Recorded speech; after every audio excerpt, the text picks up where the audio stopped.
Welcome, everybody. Welcome to the Legendarium podcast. This is episode number 410, I think. Whatever it is. Todd and I'm Craig. Hi, everybody. I'm Craig. He's Todd. How's it going, Todd? I'm Todd. It's going good. Good. We're here to talk the Wheel of Time, but we're here to talk Wheel of Time very, very briefly. Okay? Let me tell you what we're doing, and then we'll get into a sort of mini discussion about the Wheel of Time. So, Todd, as has been well documented on this show for years and years, has wanted to read the Wheel of Time, has felt very left out, hates that he couldn't participate in the Wheel of Time series that we did a few years ago. So Todd and I are going to do a Patreon exclusive Wheel of Time series. We're not going to do an episode after every book necessarily, but we are going to do episodes every so often. Yes. So Todd and I have recorded 3 episodes now. 3. Episode number 1 after book number 1, episode number 2 after book 3, and then we just recorded something after book 4. Here's the problem. After the great computer crash of 2023, I don't have that first episode anymore. Mm-hmm. It's gone. I'm so sorry to everybody who was looking forward to listening to that, but it is just gone. It's just gone. Postponed posting it for just a little too long. Apparently, that's right. So these are going up much sooner. So because of that, Todd and I are going to have, maybe a little 10, 15-minute discussion about book 1 and how it went, and just try to get people kind of pumped up for this series. So again, this is not something that is going to appear on the normal feed often. Or if ever again. I don't think it will ever again, but it will be on Patreon. You can go to patreon.com/legendarium, or you can go to thelegendarium.com and find the button there. It'll take you there. But you can do this for as little as $1 an episode, which comes out to usually $4 a month. Never more than that, sometimes only $3. But all you have to do is put $1 in the tip jar for every episode, and you get into Patreon. It is not a big lift, and this is something that we haven't really done before, Todd, which is actually offer people something to have in Patreon. It's been a pure tip jar up to this point. And it's me that we're offering. Oh, boy. Yeah, no pressure. No pressure. That's fine. Well, and it makes sense that we wouldn't put my experience with the Wheel of Time onto the main thing, because we, as a podcast, as a team, you guys did some wonderful stuff the first time through. Did you actually listen to those? No. Oh, good. Okay. Because I didn't want to be in... So how do you know how wonderful they are, Todd? Because everybody talks about them all the time. Every time I'm around them, they're like, oh, and I had so much fun when you guys were doing the Wheel of Time. That was what really sold me on staying in the podcast. And how do you think I feel about The Expanse and Dresden? I mean, come on. Those are the other ones. It's kind of the other thing, right? Yeah. We had a good time. So, Todd, you have now read the first few books of the Wheel of Time. We want to zero in on book 1 and your experience with that, but tell me a little bit about what you were expecting. Were you expecting anything beyond what you'd heard from us? Was there anything kind of in the air about Wheel of Time that you knew, or is this a pretty blank canvas for your imagination? There were 3 things that kept coming up over and over and over again, and not just from you guys having done it, but from people I'd see at FanX or at Comic-Con or Dragonsteel. I mean, when people would talk about it, they would talk about that. I would hear people say, "Wow, it's really long, but so worth it." And so I was ready for the fact that in fact, I was preparing myself for the fact that that probably there was going to be a lot of setup and not necessarily a lot of payoff in the beginning of these books, which I feel like, and maybe I will adjust this expectation later on, but I feel like that wasn't necessarily fair, because there is a lot of payoff in these. In each book does a fairly decent job of paying off a big piece of the story along the way. I recognize that it is that it's like you're climbing you climb a mountain by getting to a certain spot and then going back down and going up a little higher and going back down, when you're climbing big peaks. And so it kind of feels like that. We pay off a little bit, but we're not paying off the whole thing yet.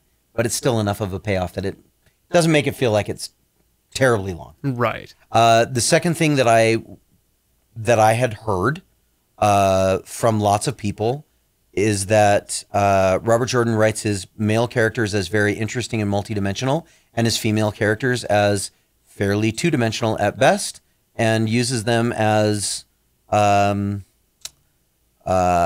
won't say in a chauvinistic manner, but I will say that the phrases of "and she crossed her arms underneath her breast," or whatever.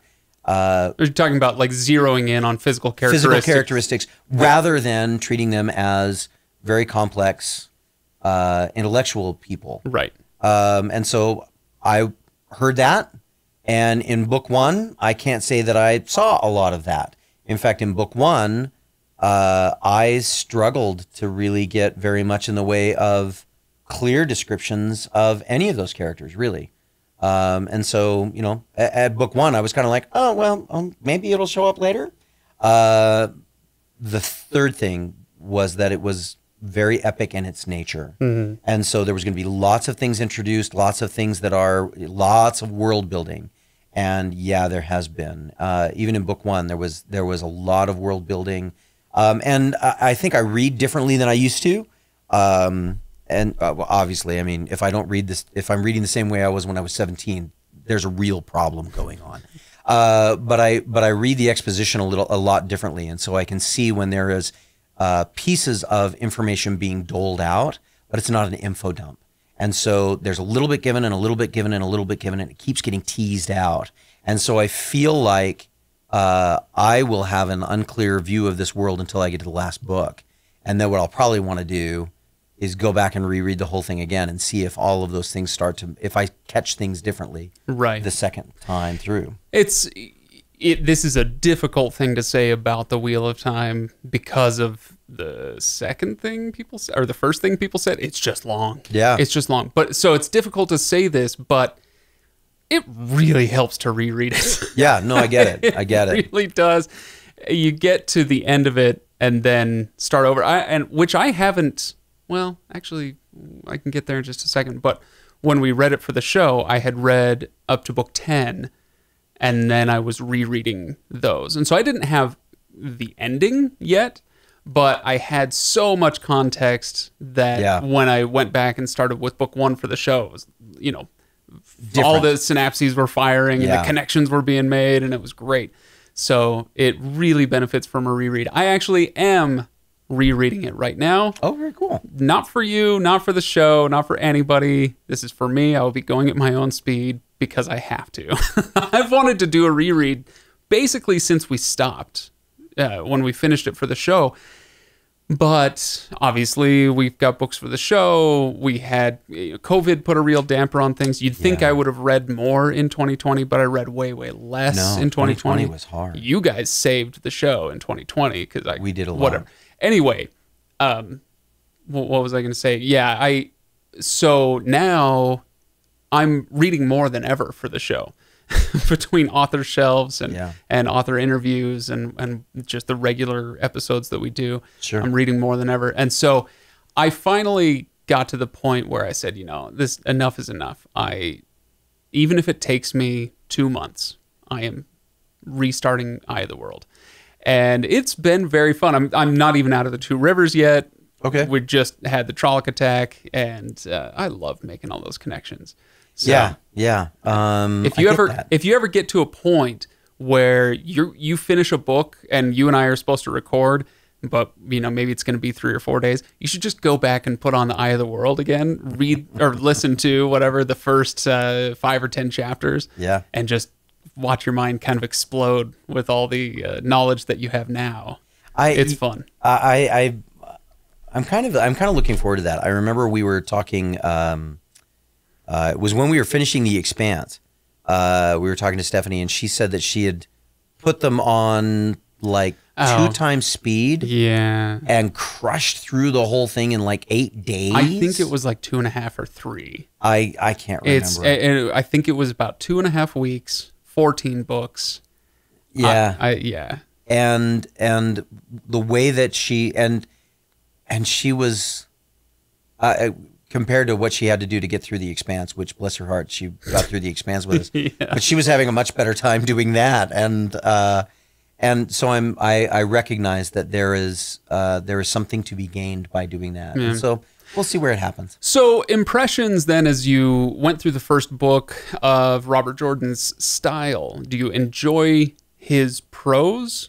How would you describe his writing style? Approachable is how I would describe his writing style. It's not, it doesn't feel as heavy as some other authors. Tolkien, for me, when I first read it, was very heavy. Mm-hmm. And maybe it was just because I didn't have enough experience, and maybe it was just because his style is a little heavy. I'll let others decide that for themselves, but I don't feel that way with Robert Jordan. And maybe part of the reason that I feel it's very approachable is because I'm doing it on audiobook. Hallelujah for audiobook. I'd never be able to keep up with this reading pace if it weren't for audiobooks. But the two people that are reading those audiobooks, Michael Kramer and Kate Redding, are the two people that I'm used to hearing from Brandon Sanderson's. And so I feel like I've sat down with two very good friends again. Mm. And maybe that's part of why it feels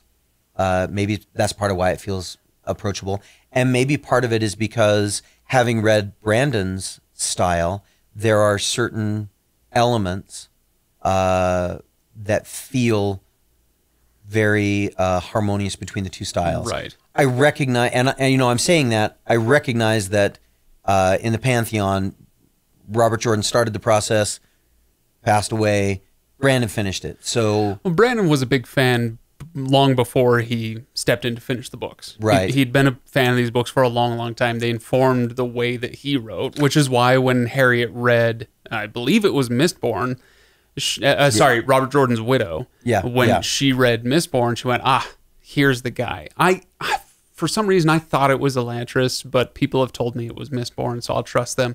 Either way, yeah. She read it and went, and he was a relative unknown at the time. He sold well here in Utah, Yes, he did. But outside of Utah, relative unknown. And then she recognized, this is somebody who has those things in common and could be a good, again, relatively seamless fit for the ending.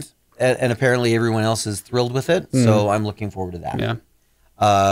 But yeah, I like his style. I don't feel overwhelmed. I don't feel I feel intimidated when I look at when I download it and I look at how much time it says it will take. Oh gosh. And I have the books. I have several of the hard copies of the books that have been given to me as gifts. So I recognize I am attacking bookstop or doorstop level, material this is here. Why I picked it up the first time. Was because it was so thick? Well, my cousins, when I was growing up, like as a teenager, they had them sitting around the house. And, you've got to read this book, this series. It's amazing. So this is back in the 90s when all this was kind of in full swing. And they were so annoying about it that I refused. I just would not touch the Wheel of Time. Yep. I understand. You know how that goes. I do. Ken is still this way, but anybody who's been a teenager knows what this feels like. Yes. I mean, there are shows that I refuse to do. I was going to say we're all this way to a certain extent. I pick on Ken, but only because it's easy. It's easy. No, but I refused to read them because they were too annoying. My cousins were too annoying about it. And then when I lived in Seattle and was bike commuting, and I knew it was going to be 60 to 90 minutes on my bike every single day, I was like, what audiobooks can I listen to? And then I remembered, that's right, The Wheel of Time is long before the podcast. So I opened up The Wheel of Time, and the first one is like 42 hours long or something. Like, I can't remember. And I went, bingo. Yeah. So I went for it. Yeah, I look at it now, and I read at 1.7 speed. Oh, wow. Or I listen at 1.7 speed. Okay. That's aggressive. So, but even then, they're like 30 hours. Yeah. And I'm like, wow. Okay. Yeah, you know what it does for me with these long audiobooks? I know we're kind of going on a tangent, but hey, we are who we are. it has given me a great excuse to exercise better. Okay. Seriously. When I know, hey, I've got an audiobook that I can read, and these ones, I'm not speaking to these ones necessarily, but pick your audiobook. I'll look up some nonfiction thing, some explainer on the Ukraine war, Yes. or like a history of the Israel-Palestine conflict or something like that. And it's like, this audiobook is 8.5 hours long. And I'm like, get out of here. You're not long enough. Yeah. There are a couple of books that I have picked up as palate cleansers. Yeah. That are, the science behind science fiction was one of my favorite ones. Nice. And it said, these lectures are intended to be, and it was like 6 hours. And I'm like, oh, please, I will be done with you by the end of the day if I've got a long bike ride. Go to the bathroom and be done by the time I'm out. So, working through this material has been really interesting. So I promised a mini episode, but we'll see how mini it really is. I just want to ask you a couple of things about book one. Do you have any standout moments, especially now that you've been through a few books? You look back on book one, what's the kind of first scene or image or character that comes into your mind? There's three. There's three. And one is very early on, and it's the residue of the Trolloc attack on the Two Rivers. And when Rand comes out of the woods, having dragged his father all night long, and he says he doesn't realize how long it's been, but he sees the sun coming up, and he's avoided Trollocs and he sees the residue. And, one house is standing and one house isn't. And it's like, this is so strange. I thought it was just us. No, it was all of the Two Rivers, or it was all of our village here in the Two Rivers. That scene stands out. The second scene for me that really stands out is the ferry crossing when Moraine shows what she can do with the power for the first time, rather than, it's not just healing, it's not throwing a few firecrackers, but we see this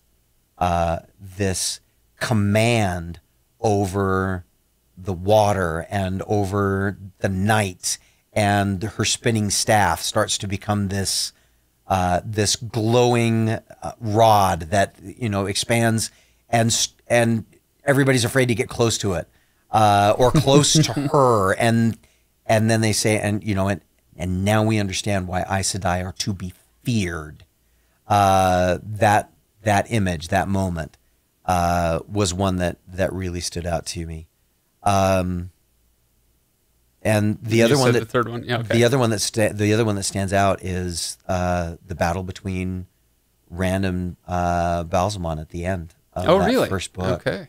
There are other ones too. No, I only react that way because it doesn't stand out. I've read it 3 times now, I think. Whatever it is, I've read it a few times, and I still can't really recall how that goes. So I guess part of the reason for that... not that I'm asking, but I'll get there again. But I know that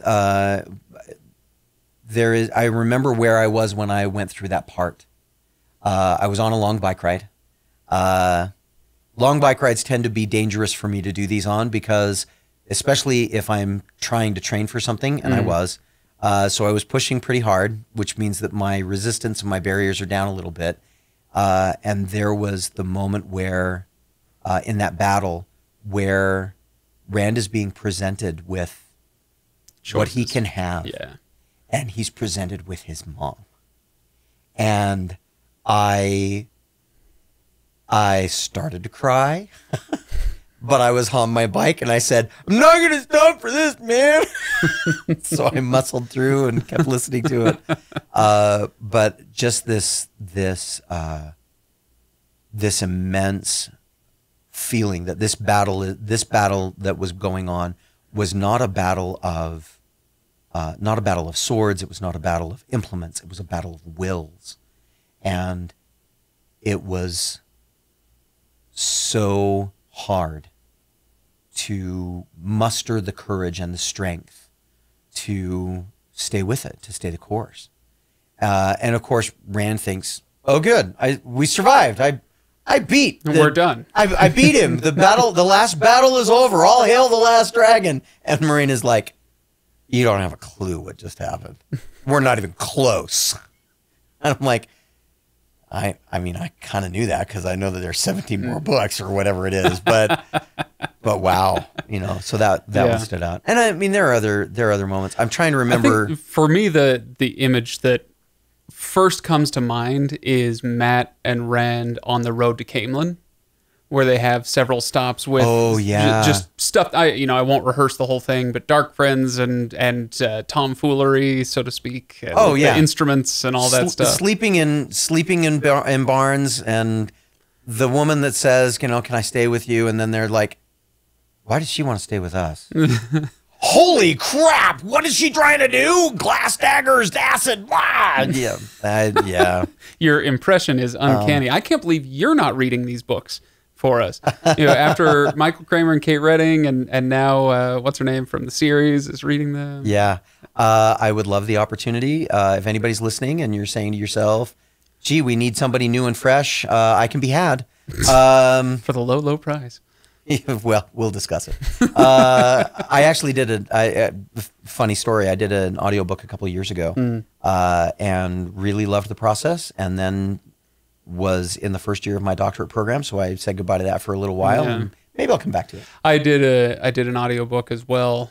It was utterly fascinating. People should probably be lining up to listen to it. The name of it? No, this is a lie, Todd. This is a lie. Okay. It's how to buy a veterinary practice. Okay. And no, my point just being, I would not be great, I think, at the fiction reading, but give me a nonfiction book and I'm solid. I can do that. So. I think both have their place. Yeah. So when I'm ready to publish my nonfiction book, I'll consider you as an option. All right. So anything else from book one that we want to pull out and talk about? Favorite locale. Give me your favorite locale. We've had the two rivers. We had the road to Camelin. Camelin, and then kind of the borderlands and the Blight. Yeah. Probably for me, it's Camelin. I guess I'm sorry. We could also throw in the wilderness when Perrin and Egwene are kind of out with the White Cloaks. So there's that too. But for me, it's probably Camelin. I'm trying to remember my order. Camelin was also where Tom Maryland catches back up, or where Rand and Matt. That's where they lose Tom Maryland, right? And then they have to go on their own. White Bridge, I think. It's White Bridge. Yeah. So because that was I was thinking about it. That's the other scene. If there's a fourth scene, the scene where Tom Maryland sacrifices himself. Yeah. I cried at that moment for a little bit too. As I'm supposed to. I think you probably cried when Rand killed that Trolloc on page 10. You're like, I can't handle it. Death. No, I did not cry at that. I was like, holy crap. That was also on a long bike ride, and I was like, wow. Read a good battle sequence, and that gives you lots of energy. Camelin, though, when they're in the city and we get and Tom and Rand, or not Tom and Rand, Matt and Rand are having their first experiences in what passes for a big city. Well, Camelin is a big city, and in this world, I mean, for me, it felt like I remember my first real visit to New York. And it's a rude awakening. It's very different. And what you think you're going to experience, not necessarily what you experience. Not that it's good or bad. Expectations are oftentimes very interesting and challenging things. But I can see in them these experiences of, oh my word, there is so much to life outside the two rivers. Yeah. And how much are they going to see? And this sense of adventure and excitement. That, of course, winds up getting swallowed up and distracted and taken away from them as they are swept along this adventure. It's really kind of cool. Speaking of getting swept along on adventures, Todd, I hope you enjoy continuing to read The Wheel of Time. I know you will. Very much enjoying it. I think I mentioned it at the top of the episode, but you are through book 4 now. You're Correct. getting started on book 5, just to give people an idea of how excited Todd must be right now. So I hope you are too, and I hope you'll join us on Patreon so you can hear those episodes. We should end up doing, I would imagine, 6 or 7 of these, something Probably, like that. Probably. So, Maybe 6 or 7, and then maybe one big wrap-up episode. yeah, something like that. So we've got plenty of content coming your way. Head to patreon.com/legendarium. Put $1 in the tip jar for every episode. That's every episode on the main feed. So when we do an episode on the main feed, you get charged $1 at the end of that month. It's as simple as that. So, And then you get me for free. and then you get Todd for, let's call you, you're the sprinkles on our ice cream, Todd. I'm the sprinkles. Never been sprinkles before.